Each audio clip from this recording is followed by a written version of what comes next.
अऊज़ु बिल्लाहि मिनश शैतानिर रजीम बिस्मिल्लाहिर रहमानिर रहीम। Sakina trust, MCE और Imamia mission east London की ज़ेर एहतमाम मुश्तरका मजालिस-ए-अज़ा के सिलसिले में मैं सबसे पहले दावत देना चाहूँगा हमारे नन्हे ज़ाकिरीन अली ज़ैन और रायान को कि वो तशरीफ़ लाएँ और अपना आज की इस मजलिस में अपना नजराना अकीदत पेश करें। इन नन्हे ज़ाकिरीन की सेहत व सलामती के लिए बावाज़े बुलंद सलावत।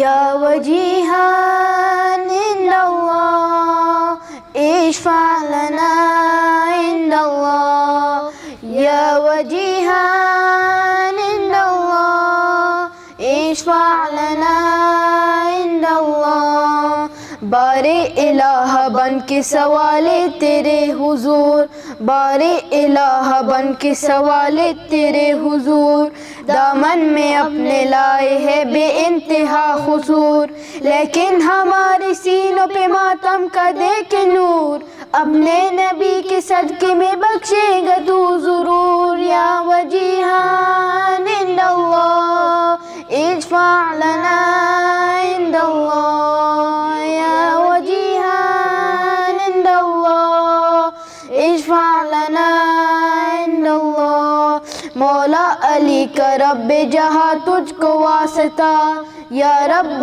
राय फातिमा सिद्दीक़ा ताहिरा दे इल्म और रिज़्क़ का सागर भरा हुआ तू तेना नेमतों का मेरे घर से सिलसिला या वजीहान इंदल्लाह इशफा लना इंदल्लाह या वजीहान इंदल्लाह इशफा लना इंदल्लाह मालिक तुझे इमाम हसन का है वास्ता जिसके लहू से कर्ब बला की है इब्तिदा है उस इमाम अमने के सदके में किबरिया इस मुल्क में हो अमने का परचम खुला हुआ या वजीहान इंदल्लाह इशफा लना इंदल्लाह या वजीहान इंदल्लाह इशफा लना इंदल्लाह अब वासिता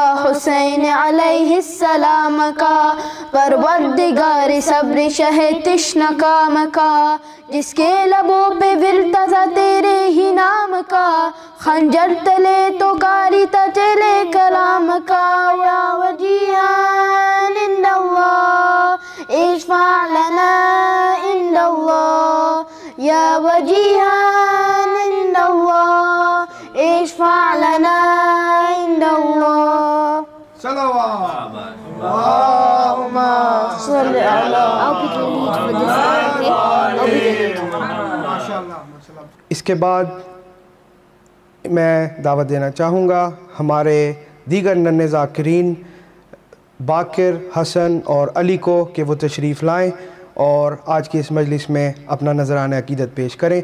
इन नन्हे ज़ाकिरीन की हौसला अफजाई के लिए बावाज़े बुलंद सलावत। औज़ु बिल्लाहि मिनश शैतानिर रजीम बिस्मिल्लाहिर रहमानिर रहीम।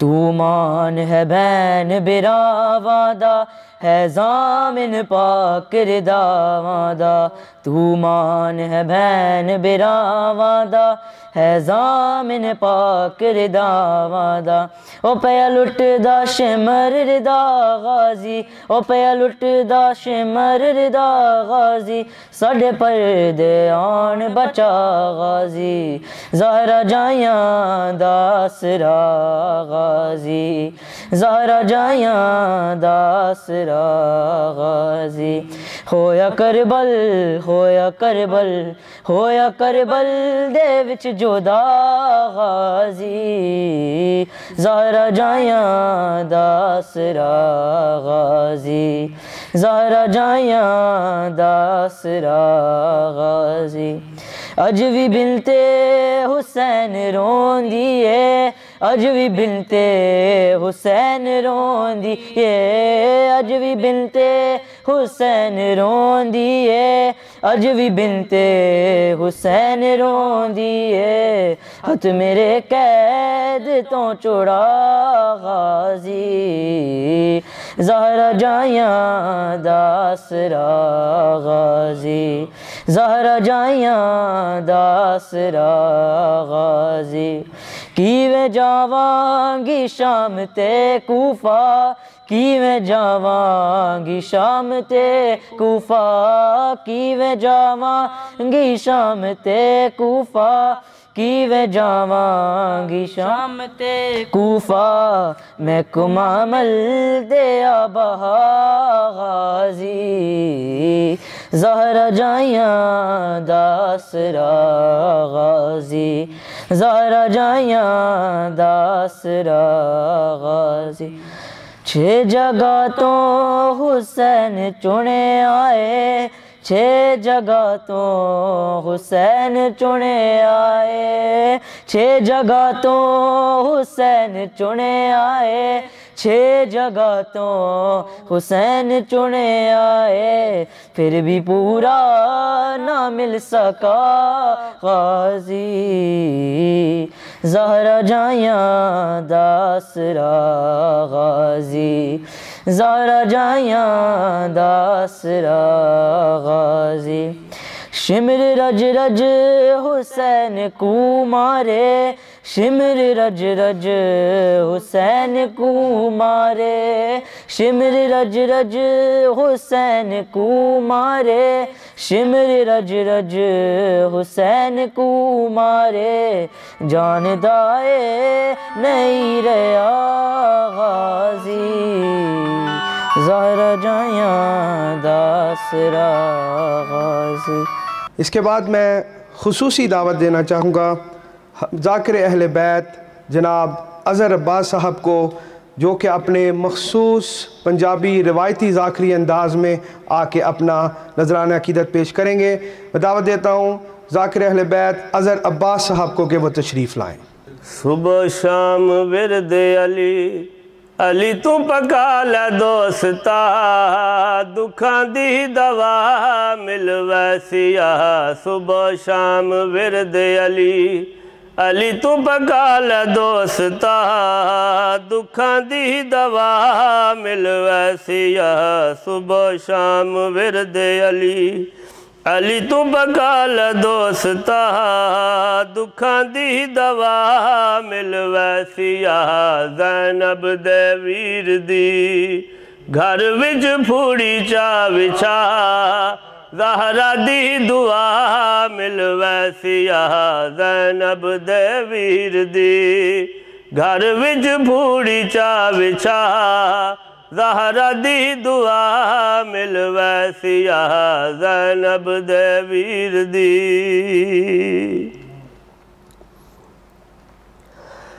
अदबियां लथा करज लहा के ज़ीन तो मकरूज हुसैन दी मादा ओ मुकियास गई कुल तसियां दी बैठा खाक ते प्यो सुगैरा ओ मुकियास गई कुल तसियां दी बैठा खाक ते प्यो सुगैरा तैनू गाजी झड़िया उन्नू शिमर कमीना रिया फौज अपनी कुआदा ए बेगैरता दाए मुक फिकर गया है हुण सौखा लासीयत बुरका आउन दी मादा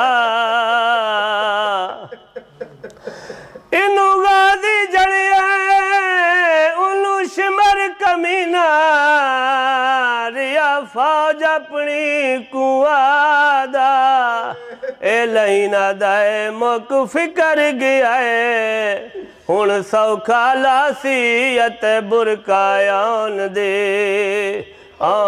मादा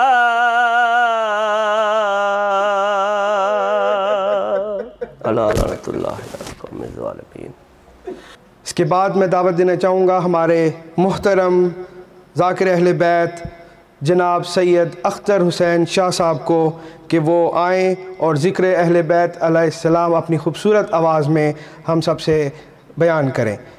जनाब अख्तर हुसैन साहब। सल्ली अला मुहम्मद। खुद है खुदा पाक सना खान पंजतन खुद है खुदाए पाक सना खान पंजतन।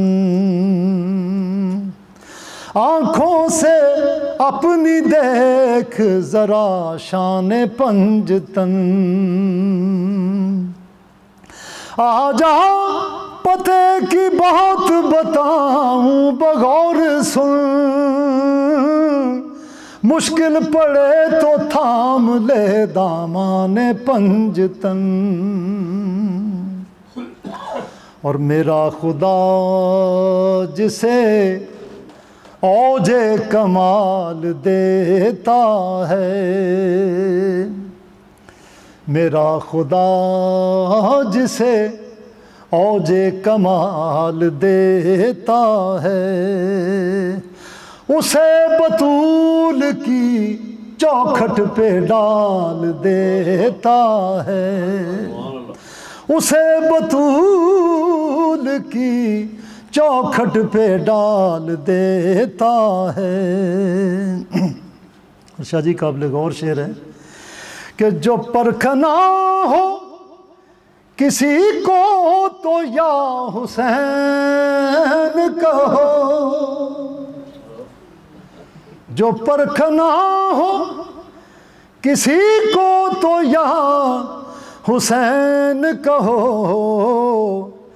ये नाम वो है जो शजरे खंगाल देता है, ये नाम वो है जो, ये नाम वो है जो शजरे खंगाल देता है। तो पंजतन के भिखारी बन जाओ, पंजतन के भिखारी बन जाओ, और पेश इन्हें हाजात करो। पंजतन के भिखारी बन जाओ, और पेश इन्हें हाजात करो। क्योंकि ये उंगलियां 5 बताती हैं, पंजतन के आगे हाथ करो। ये उंगलियां 5 बताती हैं, पंजतन के आगे हाथ करो।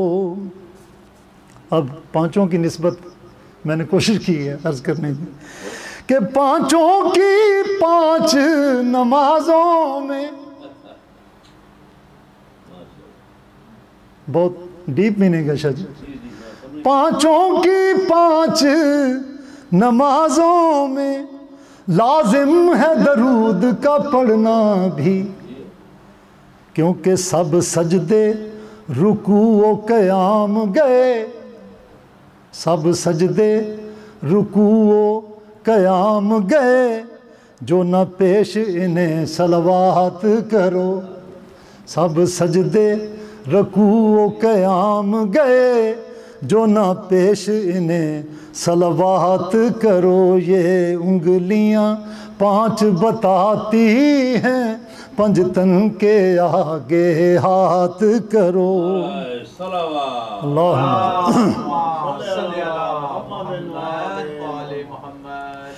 इस्लाम के रुकन भी 5 बने, और 5 हवा से खमसा भी।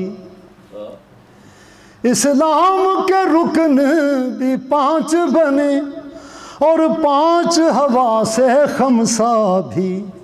बस मान लो जानो दिल से इन्हें, ना इधर उधर की ही बात करो। बस मान लो जानो दिल से इन्हें, ना इधर उधर की ही बात करो। ये उंगलियां 5 बताती हैं, पंजतन के आगे हाथ करो। अल्लाह और उसके फरिश्ते भी हर वक्त दरूद ही पढ़ते हैं। अल्लाह और उसके फरिश्ते भी हर वक्त दरूद ही पढ़ते हैं। और घर तुम भी शामिल हो जाओ तो हासिल सब बरक़ात करो। या अय्युहल्लज़ीना आमनू सल्लु अलैहि वसल्लम, दावत गर तुम भी शामिल हो जाओ तो हासिल सब बरक़ात करो।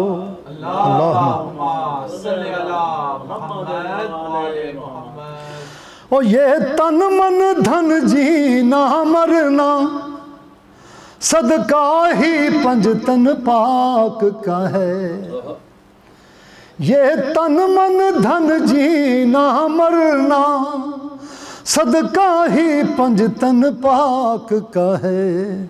हर महफिल में इन्हें याद करो, हर बज़्म में इनकी ही बात करो। हर महफिल में इन्हें याद करो, हर बज़्म में इनकी ही बात करो।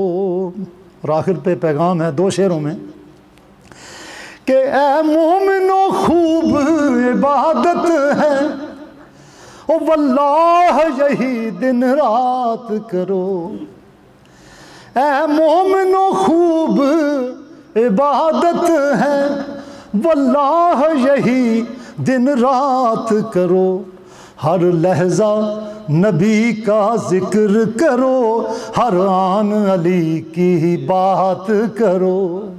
हर लहजा या अली, हर लहजा नबी का जिक्र करो, हर आन अली की बात करो। आखिरी शेर है कि ला रहब है शहर इल्म नबी, उस शहर का दरवाज़ा है अली।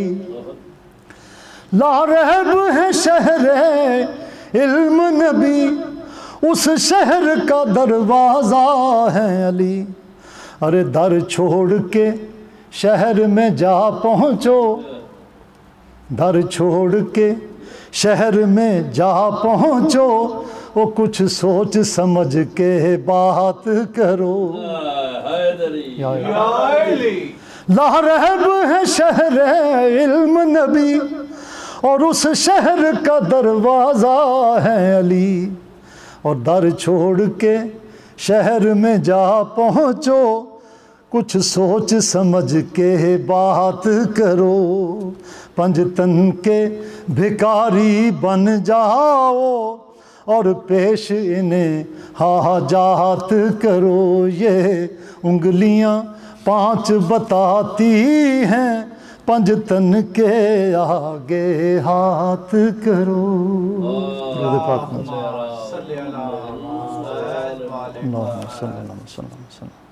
शऊर सुबह है अज़ल को हुसैन कहते हैं। शऊर सुबह अज़ल को हुसैन कहते हैं। और अमल के हुस्न अमल को हुसैन कहते हैं। अमल के हुस्न अमल को हुसैन कहते हैं। हुसैनो मिन्नी पे मत रुक मिनल हुसैन भी पढ़। हुसैनो मिन्नी पे मत रुक मिनल हुसैन भी पढ़। रसूल अपने ही कल को हुसैन कहते हैं। रसूल अपने ही कल को हुसैन कहते हैं।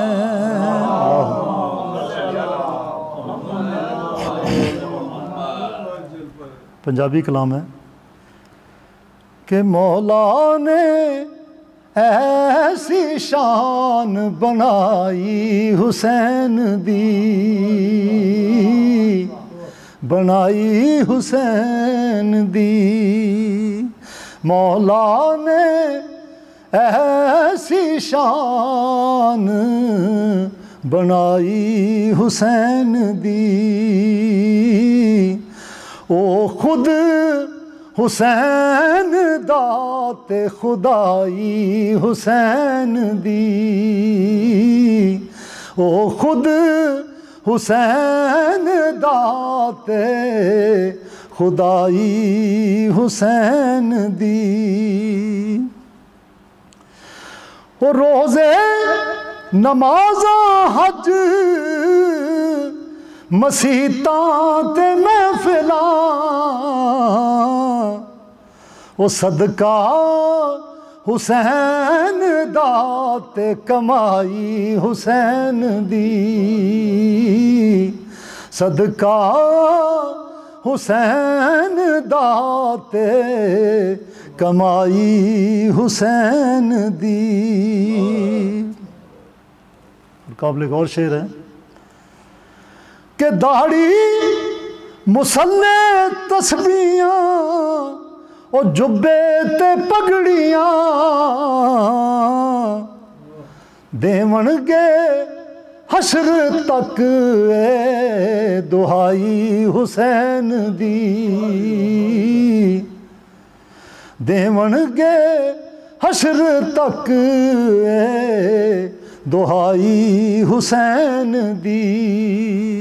क्योंकि सारे मुसलमान सी ना, ओ करबल नू जांदियां ते ज़माने ने वेख्या, ओ पर मुड़ के सवारी करनू ना आई हुसैन दी, मुड़ के सवारी करनू ना आई हुसैन दी। आज़म ए बंदगी साडे हिस्से च आ गई, ओ कर दे रवांगे मदह सराई हुसैन दी, कर दे रवांगे मदह सराई हुसैन दी। मौला ने ऐसी शान बनाई हुसैन दी, ओ खुद हुसैन दाते खुदाई हुसैन दी। दुरूद पाक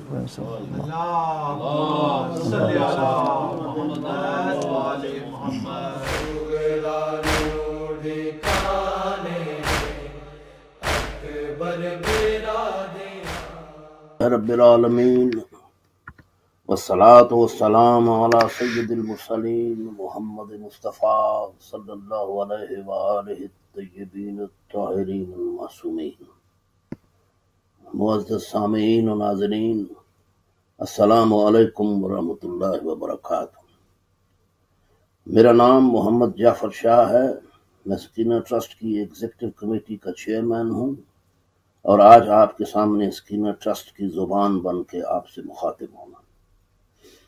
ख़वातीन व हज़रात, मैं सिवाय इमाम ज़माना अलैहिस्सलाम जल्लल्लाहु ताला फ़रजुल शरीफ के और किसी ऐसे शख्स को नहीं जानता जो इस अदारे और इसके एसेट्स पर अपना हक़ मलकियत जता सके। न ये किसी को अपने बाप के विरसे में मिली है और न कभी किसी की विरासत बन सकेगी। ये आपके लिए ही है। ये एक मस्जिद है, इमाम बारगाह है, कम्युनिटी सेंटर है और एक तालीमी अदारा है। हम हस्ब तौफीक अगर मैनेजमेंट हैं तो इसके रज़ाकार खादिम हैं, और अगर इबादत या इल्मो आगे ही के लिए यहाँ आते हैं तो अल्लाह और मासूमीन के मेहमान हैं। मालिक का करम है कि उसने हमें इस मुल्क में इस नेमत से नवाजा ताकि हम अपने आप को और अपने मुतल्लिकीन को इस मुआशरे में राजुल वक्त तूफ़ान बदतमीज़ी की बाद सरसर से बचा के सिरात मुस्तकीम की ठंडी छाँव के नीचे मुकीम हो जाएं। शहराए मासूमीन अलैहिमुस्सलाम पर इत्मीनान और आफियत से गुजरते हुए बाबुल इल्म तक पहुँच जाएं, दक्कुल बाब करें और इमाम के इज़्न से शहर इल्म में दाखिल होकर अपने मकसद हयात को पा लें। ख्वातीन व हज़रात, हमने जिन पाकीज़ा हस्तियों का दामन पकड़ा हुआ है, हमारी निस्बत उनकी तरफ है। हमें दुनिया के चमत्कार और शयातीन के वसवसे सीधी राह से नहीं हटा सकते। सकीना ट्रस्ट और इस जैसे अदारे हमारे उलमा और उनकी मुसलसल दी जाने वाली तालीमात इस बात का ऐलान है कि असल दीन आज भी जिंदा है। सिर्फ हुस्न नीयत, सिद्क नीयत, खुलूस नीयत के साथ कोशिश करें, इंशाअल्लाह आपको मिल जाएगा। दुश्मन चाहे कुछ कर ले, हमें गुमराह नहीं कर सकता। पिछले ज़मानों में हमें तीरों तफंग और तलवारों से अपना बचाव करना पड़ता था, आज हमें नजरियाती महाज पे ललकारा जा रहा है। पहले हम पे बाहर से हमले होते थे, आज दुश्मनों ने हमारे नौजवानों को निशाना बनाया हुआ है। उनकी इल्मी नापुख्तगी की वजह से उनको नई नई पट्टियां पढ़ाई जाती हैं और सीधी राह से हटाया जाता है और इस तरह से उनके अकीदे को बर्बाद किया जाता है। अगर सकीना ट्रस्ट और इस जैसे अदारे अपनी तालीमी सरगर्मियों से इस फजूल और जालमाना सोच के आगे बंद न बांधें तो शिया कौम के पिछले 1400 साल की कुर्बानियां रायगां जाएंगी। मैं जानता हूं कि ऐसा नहीं हो सकता, लेकिन दुश्मन तो यही चाहता है। पहले इनकार वलायत और इमामत से गुमराह करने की कोशिश की, जब उससे काम न चला तो शियों में घुस के नजरियाती फ्रंट पे वलायत को अलूहियत पे मुल्तबिक कर दिया, यानी किसी तरह से शिया कौम के दीन की इमारत में दरारें डाल के इसे मिसमार कर दिया जाए। अल्लाह सुब्हानहू व तआला ने हमें आज तक उनके शर से महफूज रखा है और इंशाअल्लाह हमेशा रखा रहेगा। जरूरत इस अमर की है कि हम अपनी जिम्मेदारी को अदा करते हुए अपने उलमाए हक और सकीना ट्रस्ट जैसे अदारों से मुंसलिक रहें। इमाम की ज़ाहिरी गैर मौजूदगी में सिवाय पैगाम खुदा और रसूल और आइम्मा मासूमीन और हमारे उलमाए हक और सही अदारों के और कोई रास्ता नहीं जो हमें इस हमले से बचा सके। इन बच्चों को गुमराह करने वाले अपने ज़मीर को डॉलरों के ढेर के नीचे दफन कर चुके हैं। इनका मुकाबला सिर्फ अपने अदारों को मजबूत करके और इनके जरिए उलमा को महमीज देकर ही किया जा सकता है। इसका इलाज सिर्फ तालीम है, कुफर के फतवे नहीं है। ये नजरियाती फ्रंट है, यहाँ सिर्फ दलील और बुरहान को ही ढाल बनाया जा सकता है। ख्वातीन व हजरात, ये राह खुदा है। इन अदारों को मजबूत करना राह खुदा में खर्च करना है, चाहे वो दाम में हो, दिरह में हो, कद में हो या सुख में हो।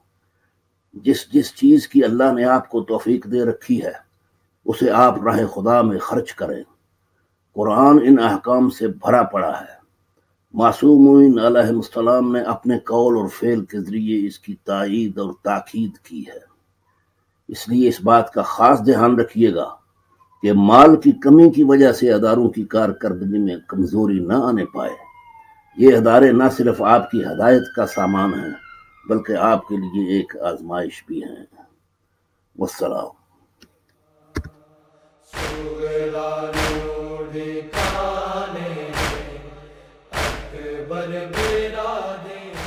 माशाअल्लाह ला हौला वला कुव्वता इल्ला बिल्लाहिल अलीय्यिल अज़ीम। हस्बुनल्लाहु व निअमल वकील, निअमल मौला व निअमन नसीर। रब्बी इश्रह ली सदरी व यस्सिर ली अमरी वहलुल उक़दतम मिन लिसानी यफ़क़हू क़ौली। अऊज़ु बिल्लाहि मिनश शैतानिर लईनिर रजीम। बिस्मिल्लाहिर रहमानिर रहीम। अल्हम्दुलिल्लाहि क़ासिमिल जब्बारीन मुबीरिज़ ज़ालिमीन मुदरिकिल हारिबीन। वस्सलातु वस्सलाम व तहिय्यतु वल इकराम अला नबीयिल उम्मीयिल मक्कीयिल मदनीयिल Hashimi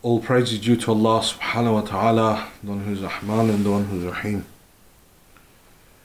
We have reached the night of Ashura,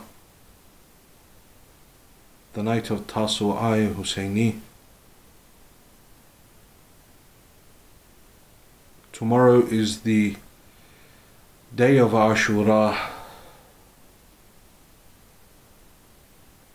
the day of great musibah, the day of great sorrow for the believers. It is mustahab, highly recommended, that a person stay awake tonight, ihya in this night, to stay awake until the time of Fajr, in the way that Abu Abdullah and his companions also did. They spent this whole night in worship, and so it is mustahab that one spends this night also in the worship of Allah subhanahu wa ta'ala. It was this night where their hope to meet with Allah was fortified. The Sayyid al-Shuhada told them that tomorrow is the day. This night the Sayyid al-Shuhada had gained because the army of Yazid had wanted to start the battle today. And it was Sayyid al-Shuhada that sent Abu al-Fadl al-Abbas towards Umar ibn Sa'ad, saying to them, Abbas, go ask for one more night. Why? Inni uhibbu as-salah, because I love praying, I love my salah. Let me spend this one last night praying to Allah subhanahu wa ta'ala. This was that hope of Abu Abdullah, the hope of the companions of Abu Abdullah, their trust in their Imam, their staunchness in front of the enemy, their adherence to the religion of Allah and protecting the religion and the Sunnah of the Holy Prophet. Our discussions have been centered around this idea of hope. And we've said that hope requires 4 main criterions to be real hope. A person needs 4 types of knowledge. The knowledge of God.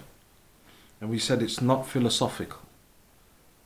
Rather, it is to understand that God would never do wrong by us. To understand that God is Qadir.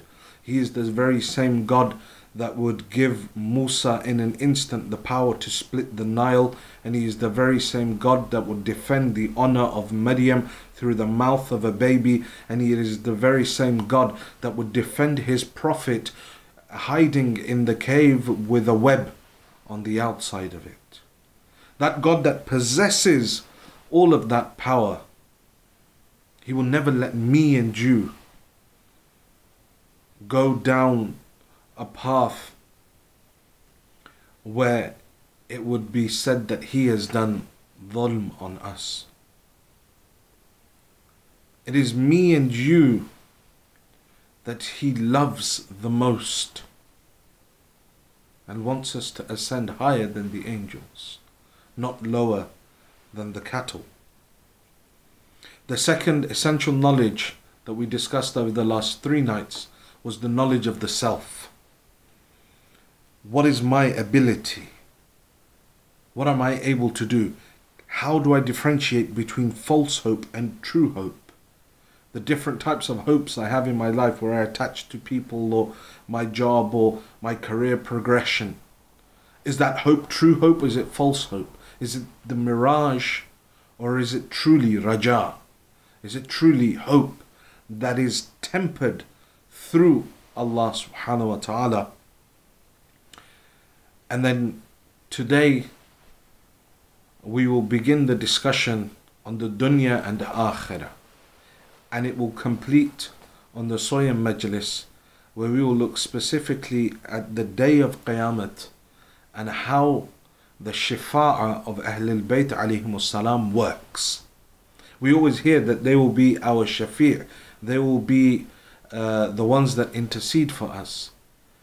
So inshallah we'll look at the riwayat on the 12th as to what it is, or in what shape does the shifa'ah of Ahlul Bayt take on Yawm al-Qiyamah.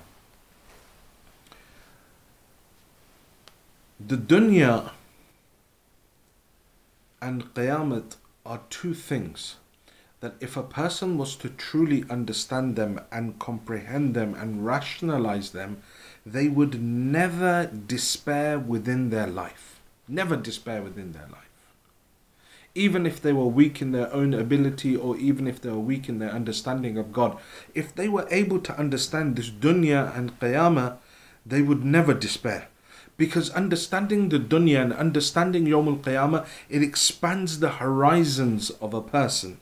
You know, we are so mahdud, we are so restricted in how we view things. For example, a loved one dies, and we say, you know, why is it that God did that? That's the extent of our vision. You know, because we haven't understood the dunya, we haven't understood the Qiyamah. You know, all of these difficulties that are going around the world right now with COVID, and the fear that people have of this virus.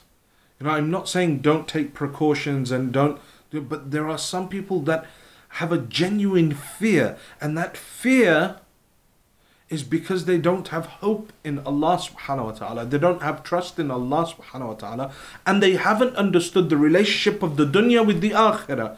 They have done everything for the sake of this dunya. Now to get a virus, to fall ill, to maybe die is a scary prospect for them. That's not to say that a person doesn't take precautions, but there are those that have gone over and beyond precautionary measures. There are those that have been consumed by fear, and that fear has crippled them and stopped them from progressing towards Allah subhanahu wa ta'ala. Forget progressing in the dunya, but actually they themselves progressing towards Allah subhanahu wa ta'ala. So our mahdud, our restricted vision, stops us from being able to see the reality that awaits us. That same loved one that died, if I had the vision or I had the understanding of what the akhirah is, I wouldn't say why. Rather, I would look towards the life of the barzakh, and if Allah had granted me that, I would understand it, and I would know that this person was a good person, and here they sat with the awliya of Allah in gardens, in palaces, in mansions, through ease. If I had that vision, or for example, illness. You know, we look at illness and it's like, it's the end of my life. I don't know how I'm going to, take even COVID. I don't want to catch it. If I catch it, what's going to happen? Or a person that's got a chronic illness. But if we looked at the illness that we had, and we were, how people complain about how they were ill. But if we understood the dunya and the akhirah, we'd know that the dunya is temporary and the akhirah is permanent. The pain of the dunya is temporary, but the life of the akhirah is eternal. We would know that sin is wiped away through illness. And so the sin that we have accumulated over our lives living within this world, every time we fall in, that's a penance. Fall ill, that's a penance for our sins. So when those sins are forgiven, now when we enter into the akhirah, it's easy. Because the dunya is just mahdud. The dunya is something that is just restricted. Our vision is restricted. The dunya itself is based on time. It will naturally, it's made to be destroyed. Say the Shuhada, in the letter that he writes from Karbala, there's one letter that he writes to Muhammad Hanafiya and the youth of Bani Hashim that remain in Medina.